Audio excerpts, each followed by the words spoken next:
the Samsung Galaxy S24 Ultra is still improving. The tech community has been inundated with leaks and speculations about Samsung's much-awaited Galaxy S24 Ultra, providing us with a sneak peek at the device's possible hardware and software capabilities. With the S24, Samsung claims to have developed a set of AI technologies that will completely change the way we interact with technology. The bezels shrank and the cutout for the front camera shrunk.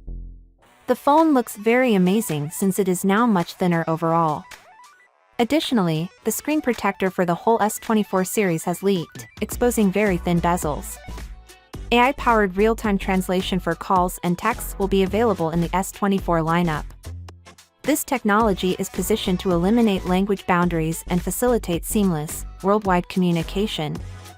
The S24 lineup also has an additional impressive AI function that analyzes customers' use habits and commonly used apps, proactively providing results to simplify hard tasks. In essence, he is stating that the Galaxy S24 makes use of artificial intelligence to comprehend your everyday activities and phone use patterns. It examines your use patterns and frequently used apps. The phone may do the following clever automated tasks with this information. For example, it may serve as your trip companion.